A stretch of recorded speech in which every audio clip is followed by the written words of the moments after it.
Good morning. Magandang tanghali po sa lahat. Katulad po na nasabi po ni Mayor Benji, ako po ay matagal na nasa PDP Laban.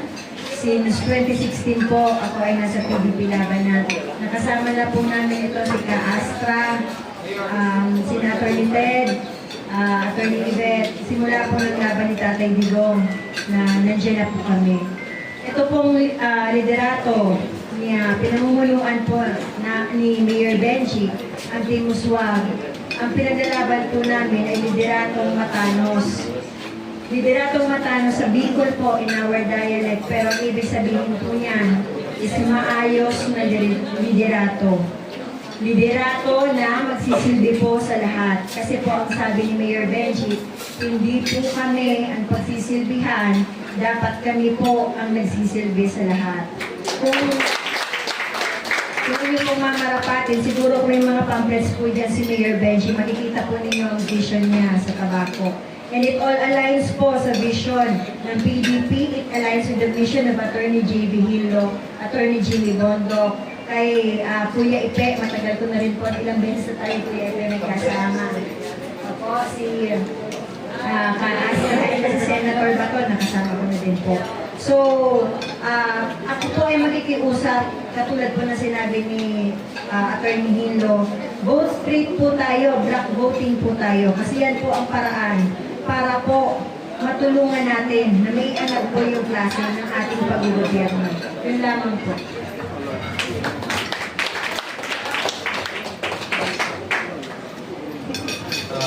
Pwede naman po natin pagsalitain ang first nominee ng ABP party list na si Ma'am Astra Naik.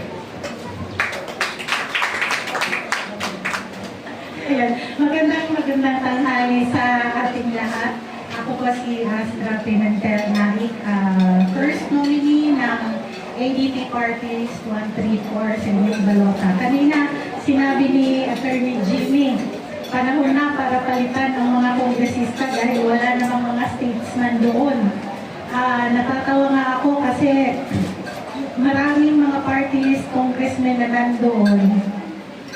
Puro mumura ang ginagawa, tapos nagagalit sila, na minumura sila ng mga vloggers. Di ba nakakatawa?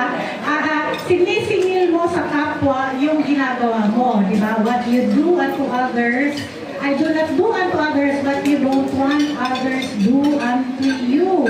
So, nasaan na nga ba ang pagka-statesman? Dito naman po sa inyo, sa Bicol, is one of the top 5 problems dito sa inyong rehiyon ay environmental in nature, lalong-lalo na yung response sa kalamidad. Ang bombero ng Pilipinas po ay binubuo ng mga volunteers kung saan ang lahat ng ating mga volunteers ay nagre-responde sa kalamidad, sulong man yan, baha o lindol.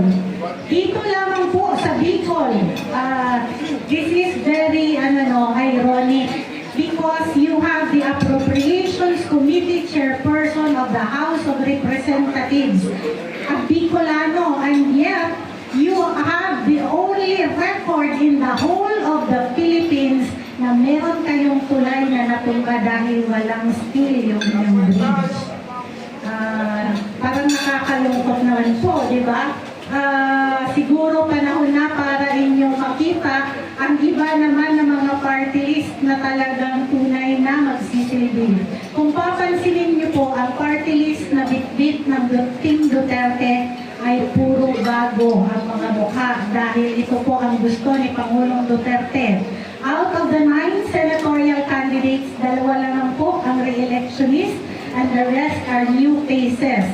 At yung 8 po ng mga party list groups na binibitbit ng Team Duterte, lahat po na nandoon ay mga bago. Dahil kailangan po natin maghalal ng mga bagong tao. Marami pong talentadong Pinoy. Maraming matatalinong Pilipino, pero hindi natin na bibigyan ng pagkakataon dahil paulit-ulit tayo doon sa mga mayayaman, pero hindi naman tunay na nagsisilbi sa ating sambayan ng Pilipino. Bakit kinakailangan may kapartner ang ating senador sa House of Representatives because the House of Representatives, it is where all the laws emanates from. Nagsisimula po sa House of Representatives ang pagbabalangkas ng batas bago ito maipasa sa Senado. Kung ang mga gumagawa ng batas sa House of Representatives ay pansarili ang interest, wala po tayong maaasahan na mararating na maayos para sa ating bansa. Alam niyo, ang House of Representatives, through time, nakakalungkot po, ito ay naging mafia na ngayon. And that is very evident with what is happening right now. We have a House of Representatives that has become a mafia. Kumbaga, kung sino si Al Pacino, sinong nanonood ng The Godfather, kung sino yung nakaupo na parang Godfather doon, or the Speaker of the House, lahat ng kanyang mga kasamahan magbabaw at hindi na lamang magsasalita kung ano ang nararapat. Saan ka nakakita na yung majority at minority ay magkaisa lang ang desisyon? Magkaisa lang ang boto. O, di ba? Kasi ginawa na nga po nilang mafia. And it is time that we change the composition of the House of Representatives. Nandito po ako, kasama yung tandaan lamang natin sa party list po, iisa lang ang binoboto. Ngayon, may tanong kanina kung ano ang role ng mga national candidates. The party list is considered as one of the national candidates as well sa inyong lokal. Si Mayor Rosal, sigurado ako na mananalo si Mayor Rosal. Dahil ang Tabaco City ay kailangan ng pagbabago. O, sigaw natin, mabuhay si Mayor Rosal. Kailangan iba naman, wag na kayo magbalik. Diba?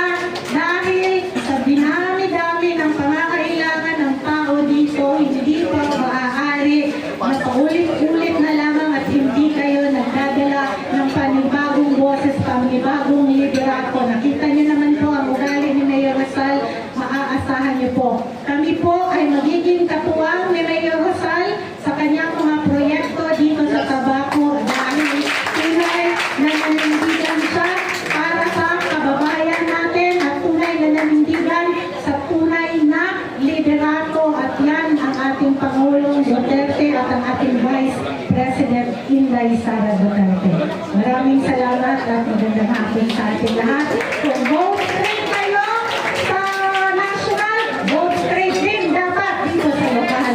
Lahat ng konsehal ay isalay dito sa Tabaco City. ABP Party List. ABP Party. ABP Party List. Yes.